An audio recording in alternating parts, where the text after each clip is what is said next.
Laymen's evangelical fellowship స్థాపకులు దానియేల్ గారు 1960వ సంవత్సరం అక్టోబర్ 5వ తేదీన చేసిన ప్రసంగము. 2వ దినవృత్తాంతముల గ్రంథము 2వ అధ్యాయం 1వ వచనము. సొలొమోను యెహోవా నామ ఘనత కొరకు ఒక మందిరమును, తన రాజ్య ఘనత కొరకు ఒక నగరును కట్టవలనని తీర్మానము చేసుకొని. సొలొమోను దేవుని మందిరాన్ని కట్టుటకు ముందు అతడు జ్ఞానము నిమ్మని దేవుని అడిగి దాన్ని స్వీకరించాడు. అతడు సంపద కొరకు అడగలేదు. మందిరమునకు అవసరమైన పదార్థములను తన తండ్రి ఏర్పాటు చేశాడు. అయితే అతడు ఒక మందిరాన్ని ఎందుకు కట్టించాలి? దేవుని ప్రజలు ఆరాధించుటకు ఒక స్థలం అవసరము. ఆ సమయంలో దేవుని మందిరమునకు సరైన స్థలం లేదు.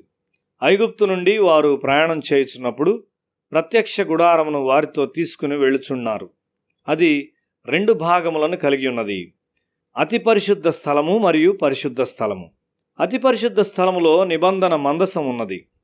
షకీనా మహిమ అక్కడ ఎల్లప్పుడూ ఉండును. ప్రధాన యాజకుడు మాత్రమే సంవత్సరమునకు ఒకసారి అతి పరిశుద్ధ స్థలంలో ప్రవేశిస్తాడు. పరిశుద్ధ నిబంధన మందసముండు ఈ గుడారము చుట్టూ అక్కడెల్లప్పుడూ యాజకుల కొరకు గది మరియు దాన్ని కాయుటకు లేవీలకు గుడారము ఉండును. ఇప్పుడు వారు వాగ్దాన దేశంలోనికి వచ్చారు.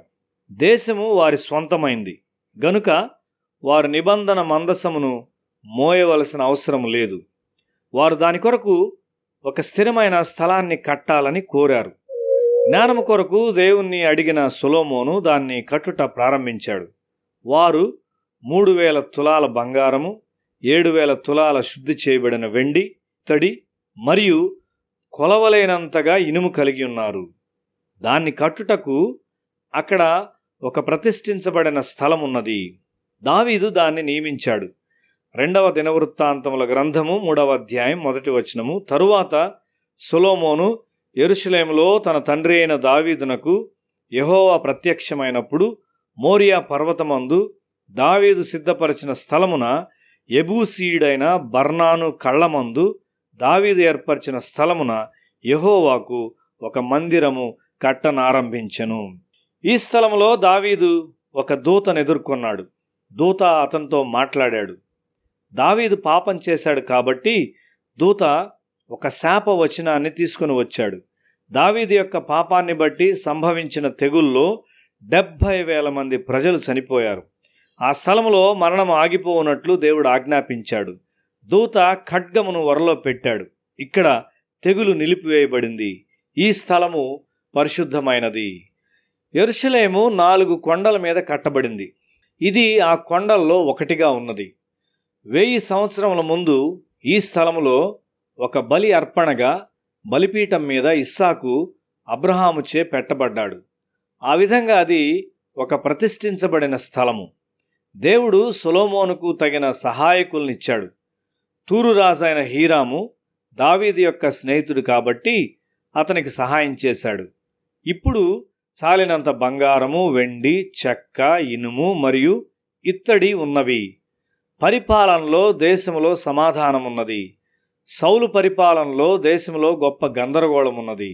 అయితే దావీదుకు దేవుని సమృద్ధి ఉన్నది. దావీదు తగ్గించుకొని దీనుడై దేవుని సేవించాడు. తన జీవితంలో దేవుని అనుభవమును దావీదు ఎక్కువ కలిగి ఉన్నాడు. అతడు తన కుమారునికి రాజుగా శిక్షణనిచ్చుచున్నాడు. దేవుడు హృదయం యొక్క తలంపులను మరియు ఉద్దేశాలను చూచునని అతనికి చెప్పాడు. చాలామంది వారి హృదయాల్లో దాచబడిన వాటి ద్వారా మరియు ఆలోచనల ద్వారా బంధింపబడి ఉన్నారు. నీ హృదయమును నాకిమ్ము అని దేవుడు చెప్పుచున్నాడు. ఎందుకనగా ఆయన ఆ కట్లను విరగ్గొట్టగలడు. దేవుని ఆజ్ఞలను పాటించున్నట్లు సొలొమోను ఉపదేశించబడినాడు. యెషయా గ్రంథము 66వ అధ్యాయము 17వ వచనము. నేను ఇత్తడికి ప్రతిగా బంగారమును తెచ్చుచున్నాను, ఇనుమునకు ప్రతిగా వెండిని, కర్రకు ప్రతిగా ఇత్తడిని, రాళ్లకు ప్రతిగా ఇనుమును తెచ్చుచున్నాను. సమాధానమును నీకు అధికారులుగాను, నీతిని నీకు విచారణకర్తలుగాను నియమించుచున్నాను. ఈ వేసవి కాలంలో ప్రార్థనా మాసంలో దేవుడు మాకు ఈ వాగ్దానాన్ని ఇచ్చాడు.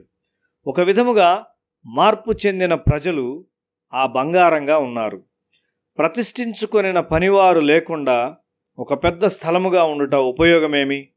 నీ హృదయము దేవునితో సరిగా ఉన్నప్పుడు నీవు రాజైన మైదాసు వలె ఉంటావు. మైదాసు తాకినది ఏదైనను బంగారంగా మారింది.